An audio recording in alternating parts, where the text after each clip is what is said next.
Chapter 3. In Quest of a Solution. It was 5:30 before Holmes returned. He was bright, eager, and in excellent spirits, a mood which in his case alternated with fits of the blackest depression. "There is no great mystery in this matter," he said, taking the cup of tea which I had poured out for him. "The facts appear to admit of only one explanation." "What? You have solved it already?" "Well, that would be too much to say. I have discovered a suggestive fact, that is all. It is, however, very suggestive. The details are still to be added.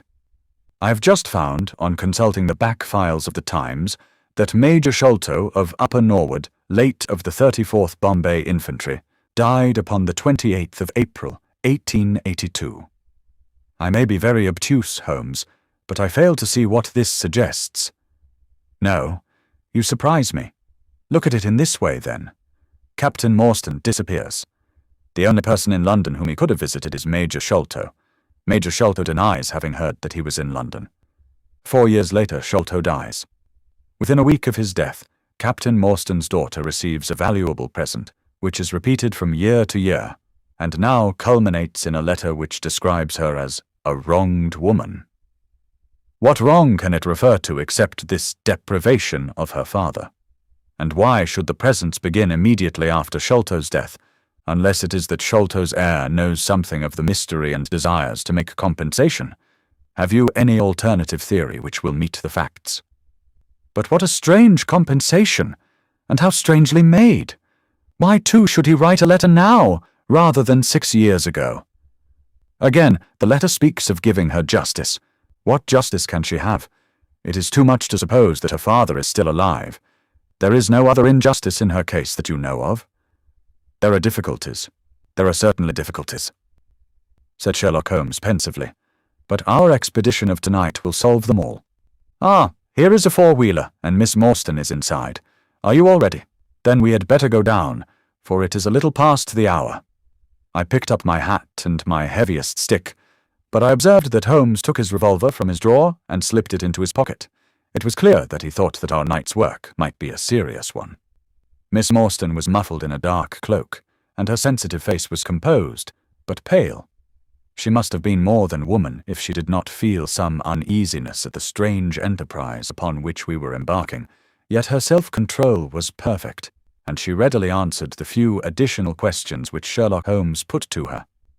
"Major Sholto was a very particular friend of Papa's," she said. "His letters were full of allusions to the Major. He and Papa were in command of the troops at the Andaman Islands, so they were thrown a great deal together.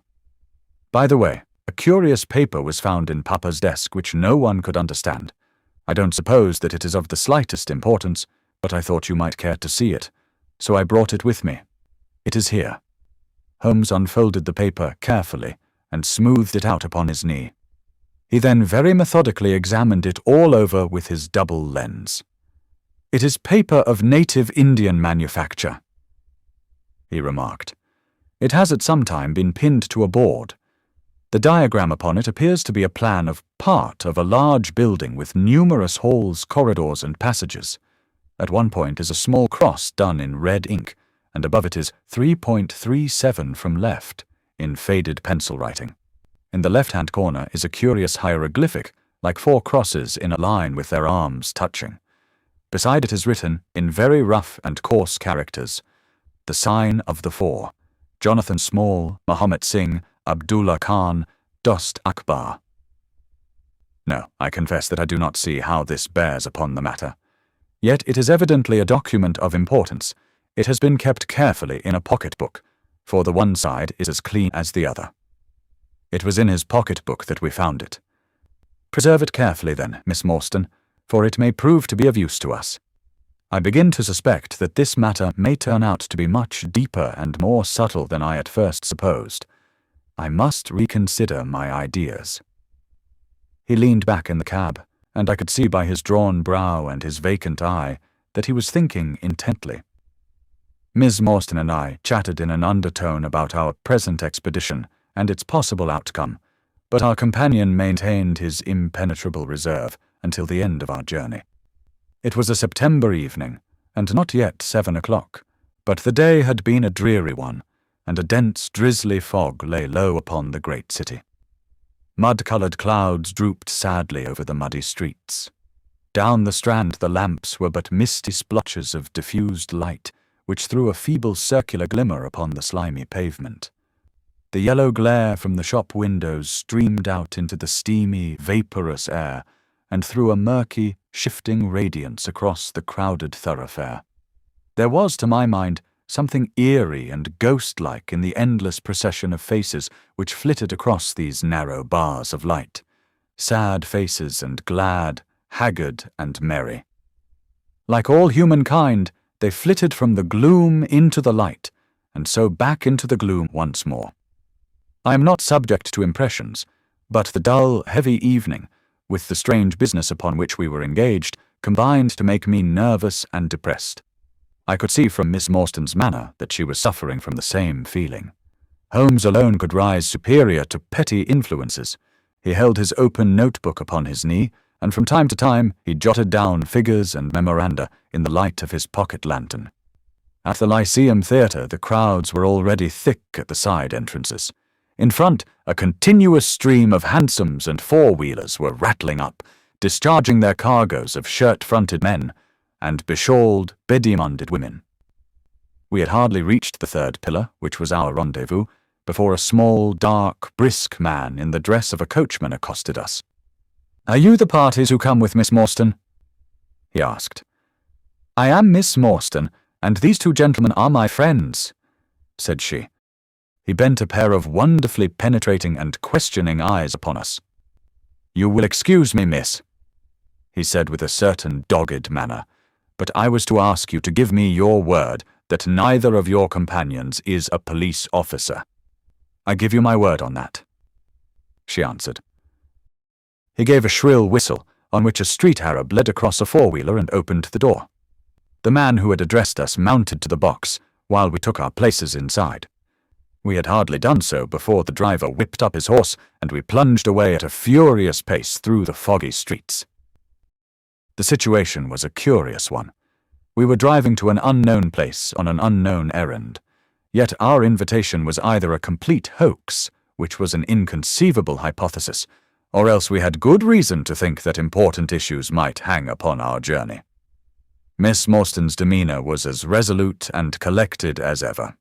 I endeavoured to cheer and amuse her by reminiscences of my adventures in Afghanistan, but to tell the truth, I was myself so excited at our situation and so curious as to our destination that my stories were slightly involved.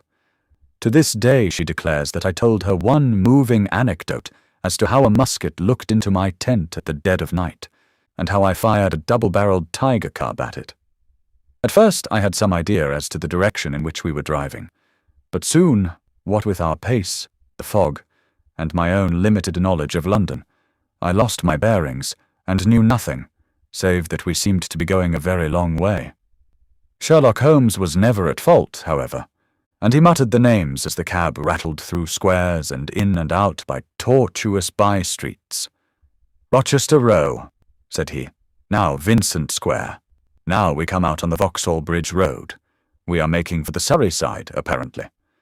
Yes, I thought so. Now we are on the bridge. You can catch glimpses of the river." We did indeed get a fleeting view of a stretch of the Thames, with the lamps shining upon the broad, silent water. But our cab dashed on, and were soon involved in a labyrinth of streets upon the other side. "Wordsworth Road," said my companion, "Priory Road, Lark Hall Lane, Stockwell Place, Robert Street, Cold Harbour Lane. Our quest does not appear to take us to very fashionable regions." We had indeed reached a questionable and forbidding neighbourhood. Long lines of dull brick houses were only relieved by the coarse glare and tawdry brilliancy of public houses at the corner. Then came rows of two-storied villas, each with a fronting of miniature garden, and then again interminable lines of new, staring brick buildings, the monster tentacles which the giant city was throwing out into the country. At last the cab drew up at the third house in a new terrace. None of the other houses were inhabited, and that at which we stopped was as dark as its neighbours, save for a single glimmer in the kitchen window. On our knocking, however, the door was instantly thrown open by a Hindu servant, clad in a yellow turban, white loose-fitting clothes, and a yellow sash. There was something strangely incongruous in this oriental figure, framed in the commonplace doorway of a third-rate suburban dwelling house. "The Sahib awaits you," said he, and even as he spoke there came a high, piping voice from some inner room. "Show them in to me, Kitmutka," it cried. "Show them straight into me."